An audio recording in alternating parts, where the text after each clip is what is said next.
Good morning. Last time I spoke at Good Morning Slow, we were on this stage and I had Garth over here in a minute, right? You know thing. So I had a little PTSD when I saw him come here this morning. Thank you for having us here today. You know, as we like to start many of our public presentations, it's a great day to be a Mustang. It's going to be February, it's going to be 80 degrees, right? It's a great day to be in snow. I want to share a few things about that Cal Poly housing, not only construction, but the housing programs in general. But before we do that, I'd like to just talk about what are the problems we're trying to solve. And kind of the key takeaway here is that Cal Poly turns away over 37,000 qualified applicants every year. We're not proud of that, right? We want to get a Cal Poly education to as many students as we can. Secondarily, Cal Poly provides the educations that are going to drive California's economic engine into the future. We have the STEM, the STEAM disciplines that California needs to keep it as a world leader as an economic driver. So as part of that, we're planning to add nearly 4,000 students to campus enrollment and provide an additional 4,000 students with a Cal Poly education. In order to do that, we want those students to be successful. One of the key things, the research shows us that students that live on campus for 2 years, first and second year, have a higher graduation rate and they graduate faster.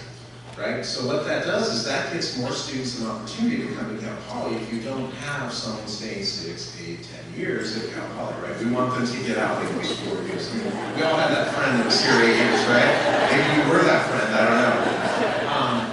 But the corollary to that, by housing those first and second year students on campus and mandating that to ensure their graduation success, is that we're going to have less students living off campus in 2032 than we did in 1975. We're going to have roughly 1,000 less students living outside Cal Poly's borders in 2032 with this new housing program. So that's a win for kind of all of us here in terms of freeing up housing on the community side for workforce, our residents, and quite honestly Cal Poly's faculty and staff also.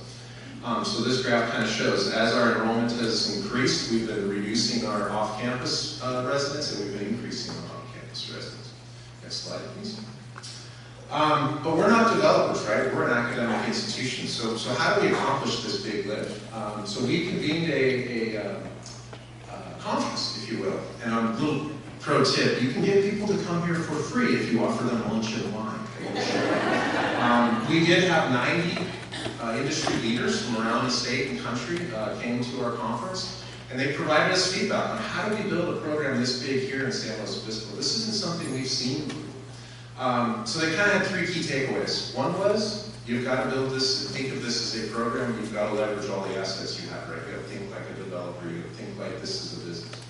The second piece is you've got to kind of we've got to make this kind of a single program. You've got to hire an entity and a team to deliver all of this and repeat the successes that you learn as you go through this big program, right? Because typically public works, we like to design it, we put it out to bid, we hire a low bidder, et cetera, et cetera. And then the next building comes, we put it out to bid, we get a different low bidder, et cetera. Harris knows what I'm talking about, right? So we said you got to hire a single team. The third thing is we've got to systematize the construction. We can't put the pressure on the local resources to build something of this scale at the speed we need it. So hence the idea of the modular construction. Just a few stats. It's a $1.4 billion program. It's the largest modular housing program in the country right now that we aware of. It's one of the largest housing programs in the state of California for higher education. We're going to be bringing 600 beds online in the fall of 26. We'll bring about 500 online in the fall of 27, and then another building roughly of those same size in the next 6 years after that. We are going to renovate the red bricks finally, so thank you, Harris Construction, for those great buildings that we're able to renovate and get another 50 years out of them.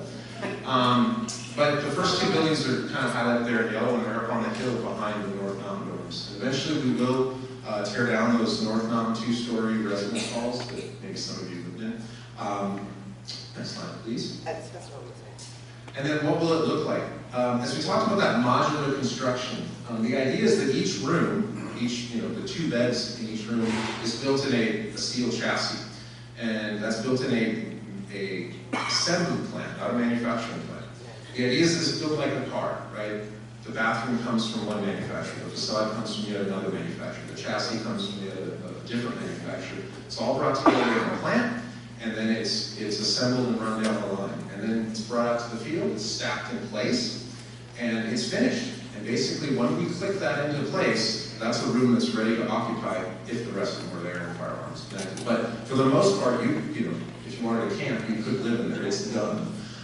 This allows us to build the foundation here with local forces that we have the resources and capacity to build, but it allows us to build the building simultaneously off-site, and we can go up. Next slide, please. And so that's what it looks like today. And so as you go inside those buildings, that is all built and ready to go. It's amazing how fast it does go up. And this is only a couple months worth of work once we got started coming out of the ground. So it is going quick. There's not a lot of people on that site, so it's not putting major stress on our local construction industry, but we are keeping a lot of local builders busy with their earthwork, underground, etc. With that, go to the next slide. And as I was saying, go Mustangs. And there's a QR code there if you want some more information on our housing program and our other facilities programs as well. Thank you for your time.